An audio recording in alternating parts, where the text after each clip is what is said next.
Voilà, je voudrais dans cette explication donner mon avis sur le virus Corona et expliquer et révéler ce qui se cache derrière cette épidémie qui se répand un peu partout dans le monde.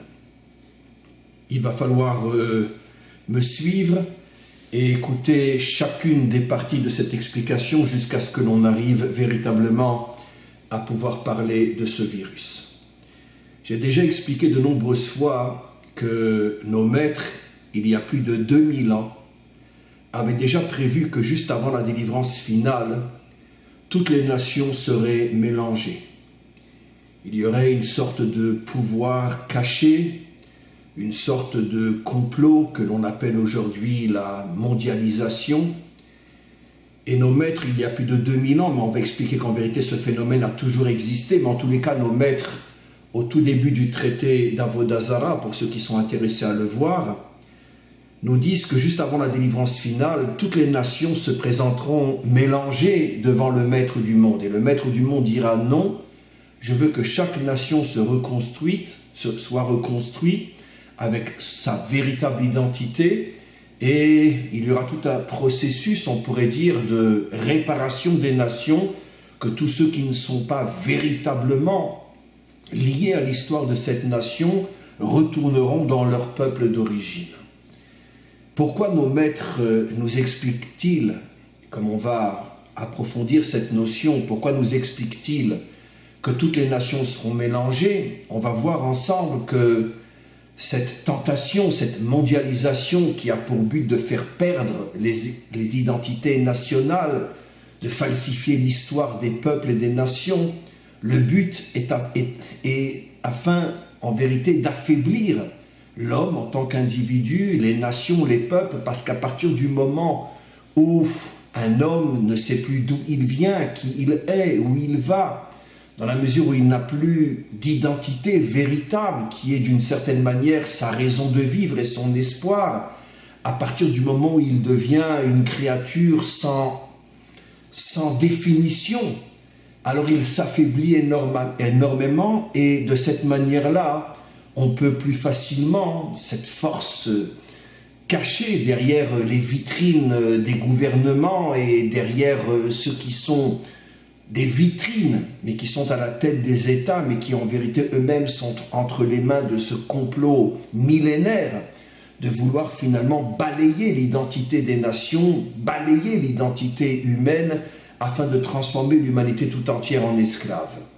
Ce problème, donc, nos maîtres évoquent que ce sera le problème fondamental juste avant la délivrance finale. Et évidemment, on le voit aujourd'hui plus que jamais sur le plan politique, sur le plan économique.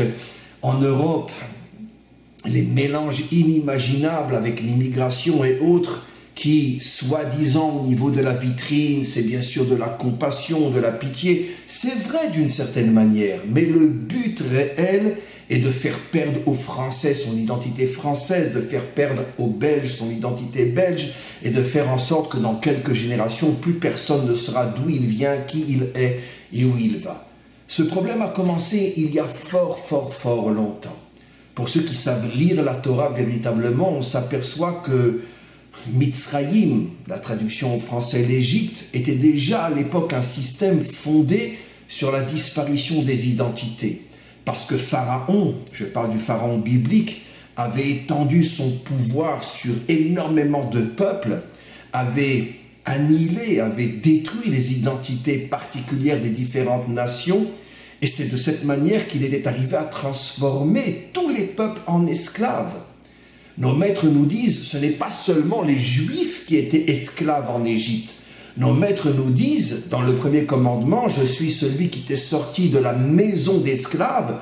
Nos maîtres expliquent, pas seulement les Juifs étaient des esclaves, toute la nation pharaonique, qui englobait elle-même différents peuples, avait été transformée en esclaves dans la mesure où Pharaon avait eu tout un projet qu'il avait réussi d'anéantir l'identité nationale et transformer finalement tout le monde en esclaves, et ça lui donnait la possibilité de régner et d'écraser sans la moindre révolte possible.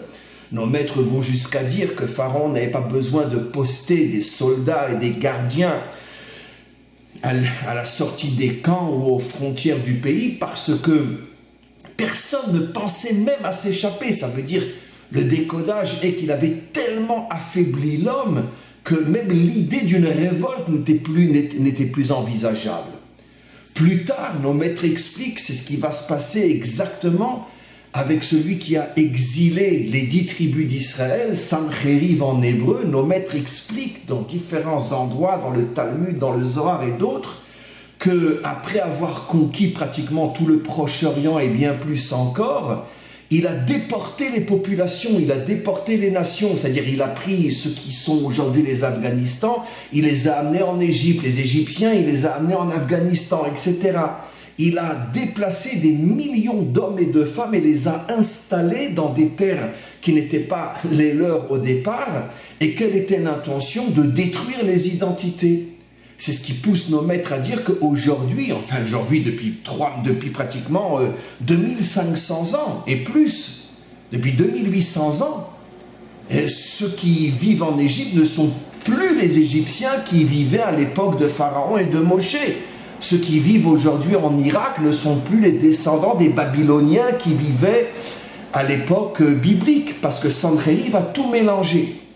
Et il y a d'autres exemples, bien évidemment, je cite les deux plus célèbres, celui de Pharaon et celui de Sancheriv. Mais en vérité, ce mondialisme a toujours été, depuis l'origine des temps, a toujours été le rêve des dictateurs, parce qu'ils savaient que la première étape pour dominer les hommes, pour détruire les peuples, c'est d'abord de détruire les identités, donc les mélanges. C'est ce qui s'est passé en Allemagne avec la venue de 1 million de Syriens.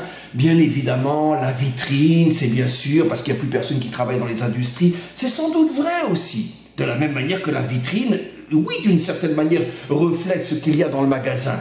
Mais ce n'est qu'une vitrine. La véritable raison, c'est parce que là aussi, les dirigeants font partie de ce complot international qui regroupe quelques milliers de personnes qui ont le pouvoir, qui ont surtout l'argent et qui veulent transformer l'humanité tout entière en esclaves. Et 1 million, sans compter tous les Turcs qui étaient déjà en Allemagne, plus 1 million de Syriens, vous imaginez que dans 2 générations, plus personne ne saura ce que veut dire être un Allemand.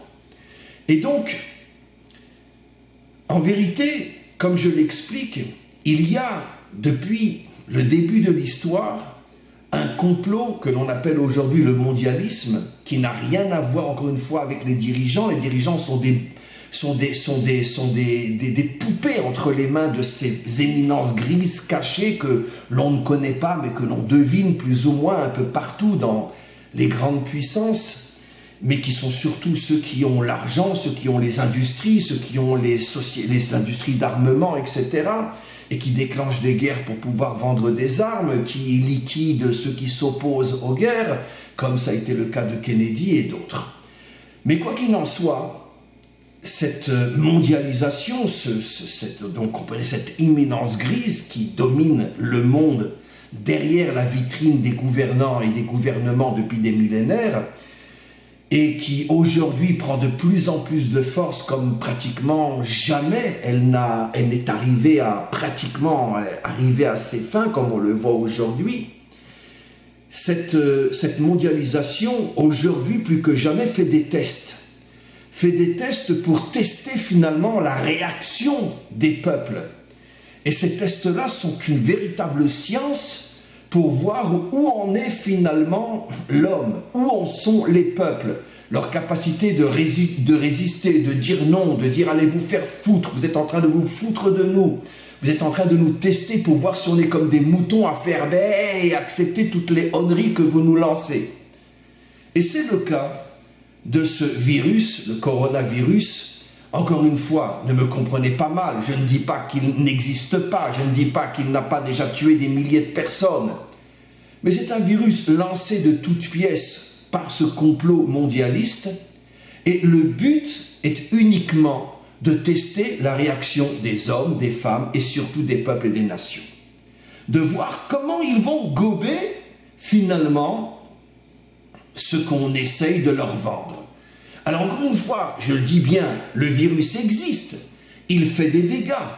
Mais de toute façon, sur 7 milliards d'habitants, même s'il tue 2000, 3000, 10 000, 20 000 personnes, de toute façon, ça arrange tout le monde, parce que comme on le sait, il y a une surpopulation. De toute façon, ça fait longtemps que la plus grande pègre, la plus grande mafia mondiale, qui sont les firmes de produits pharmaceutiques, de toute façon, s'arrange pour tuer chaque année des centaines de milliers de personnes. Pareil pour l'industrie alimentaire, qui est en vérité la vitrine de l'industrie pharmaceutique, qui est entre les mains de cette mafia mondialiste, et de même dans les aliments, de même dans les médicaments. Finalement, on passe son temps à tuer des millions de personnes parce qu'il faut rétablir l'équilibre, il y a trop de monde. Alors c'est sûr que ce virus, même s'il tue 10 000 personnes, c'est sûr que personne ne va pleurer parce que de toute façon, il faut de la place dans le monde.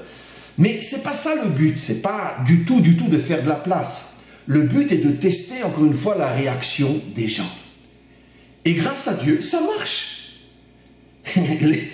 Ce complot mondialiste se rend compte que les gens sont de véritables moutons. Ils acceptent tout. Et n'importe quoi. Prenons le cas ici en Israël, parce que je n'exclus absolument pas le gouvernement israélien et tous ses ministres de faire partie consciemment ou non de ce complot universel qui regroupe tous les pays, qui a sorti des lois, mais c'est de la folie pure. On ne peut plus arriver en Israël si on est français, si on est ci, si on est ça. Chaque personne qui arrive doit passer 15 jours enfermée chez lui. Non mais... Et alors je sais bien, les médecins vont me dire, mais oui, très bien. Alors continuez à parler, continuez à faire continuez à être complice. D'accord? Je me fous royalement de ce que vous dites. Parce que vous n'êtes même pas conscient de qui se sert de vous pour vous faire dire toutes les conneries que vous dites. Non. Le vrai problème, c'est pas ça. Le vrai problème, c'est de tester la réaction des peuples. Et ce test marche à la folie. Jamais le monde est devenu aussi mouton qu'aujourd'hui. N'importe quel nouveau décret qui lui tombe sur la tête, bravo, bravo, bravo, on se protège. Vous voyez tous ces imbéciles dans les aéroports et partout avec leurs masques sur la tête comme si ça va changer quoi que ce soit. Non mais n'importe quoi. Et même s'ils sont dans l'avion, dès qu'ils mangent, ils l'enlèvent pour pouvoir manger. Mais n'importe quoi. N'importe quoi. Les gens sont de vrais moutons. Et c'est pour ça qu'ils ont lancé ce virus, pour tester une fois de plus la réaction des gens. Si le monde entier leur avait dit « allez vous faire foutre, on sait très bien qui est derrière ça », alors bien sûr, on ne va pas exagérer, il y a effectivement un danger. Mais arrêtez de nous prendre pour des moutons, pour des idiots. On sait très bien quel est le complot qui se cache derrière ça. Vous êtes en train de tester la réaction du monde pour voir si vous pouvez facilement nous écraser. Et finalement, ce test marche très très fort. Parce qu'encore une fois, à partir du moment où l'homme se sent en danger, de maladie, de mort, il est prêt à vendre son père, sa mère, sa femme, ses enfants. Le hicard, c'est qu'il puisse encore se prosterner devant son ego. Donc ça marche. Mais ce n'est que ça qu'il y a derrière. Ce n'est que ça qu'il y a derrière. Ça fait des années, des décennies, des siècles, des millénaires que les conspirateurs nous testent pour savoir quand on deviendra enfin des moutons qu'on pourra écraser et transformer en esclaves. Et je crois que cette fois-ci, encore une fois, le test est plus que réussi. Et je pense qu'on est très très proche d'une véritable catastrophe. Je pense que c'est l'un des derniers tests qui s'est produit aujourd'hui et tous les gouvernements sont complices, encore une fois, même chez nous, puisque chez nous même, ils émettent des lois pires encore qu'en Europe. Et c'est terrible, c'est terrible, c'est terrible. Le ministre de la Santé qui a une barbe, qui a une kippa sur la tête, bon ben, très bien, un déguisé, comme tous, comme tous. Alors évidemment, oh là là, il va dire, mais non, c'est pour protéger, c'est pour sauver mon peuple. Arrête de dire des conneries, arrête. Arrête de faire semblant de ne pas savoir qui est derrière tout ça. Arrête. Mes amis, c'est la raison pour laquelle le verset dit au sujet du roi David, « Vayaas David Shem ». Traduction littérale, David, toute sa vie, a passé son temps à construire le nom, c'est-à-dire l'identité. L'identité de son peuple. David avait très bien compris déjà à son époque le complot inimaginable, qui d'ailleurs avait commencé entre autres dans l'histoire biblique avec la tour de Babel. Nos maîtres disent clairement, mais clairement, ils parlent mon langage, que Nimrod avait rassemblé, mélangé tous les peuples pour faire cette tour et avait détruit les identités nationales. Il avait détruit l'histoire des peuples. Donc ça a commencé dans l'histoire biblique, au moins à l'époque de Nimrod. Mais comme disent nos maîtres, ils mettaient en avant de belles idées, de belles philosophies pour faire comprendre aux gens, mais non, vous comprenez, on veut vous aider, on veut vous sauver, on veut vous guérir, on veut vous éviter d'être touché par le virus, etc. Non. Nos maîtres disent qu'il avait un langage à convaincre même une pierre qu'il avait raison. Tellement il avait un langage séducteur. Mais tout son but était de dominer le monde et de transformer tout le monde en esclaves. David avait compris ça. David qui est le modèle du Mashiach. Il avait compris que le seul et unique problème de l'histoire humaine, c'est une imminence grise cachée derrière les vitrines qui essaye depuis des millénaires de s'accaparer le monde. Et ça a commencé avec le Nachash, avec le serpent. C'était pas un serpent, bien sûr. Il faut dire qu'il se comporte comme un serpent. Il ne fait pas de bruit, il tue et personne ne sait où il est. C'est pour ça que la Torah déjà l'appelle le serpent. C'est un tueur qui ne fait pas de bruit. Et nos maîtres nous disent, David, toute sa vie, s'est efforcé de construire l'identité d'Israël. Et c'est la raison pour laquelle, je dis toujours, il n'y a pas d'antisémitisme. Arrêtez encore une fois vos conneries, ce n'est pas un problème d'antisémitisme. C'est le problème qu'Israël dérange le monde parce que Israël est la seule nation, malgré les dirigeants qu'il a à sa tête qui font tout pour le transformer comme les autres. Mais Israël est la seule nation qui, dans son essence, est prête à disparaître plutôt que de perdre son identité. De toute façon, ni elle ne disparaîtra, ni elle perdra son identité. Et comme le grand complot le sait, c'est pour ça que depuis des millénaires, en passant par Jésus, en passant par les capitalistes, les communistes, les bolcheviks, les épidémies, tout ce que vous voulez, Dreyfus, peu importe, on essaye par tous les moyens de détruire cette nation jusqu'à aujourd'hui avec les pauvres Palestiniens, etc. Parce que les mondialistes savent que tant qu'Israël sera sur terre, ils ne pourront pas aboutir à leur projet. Et c'est ça, l'unique cause de tout ce qui nous arrive durant l'histoire.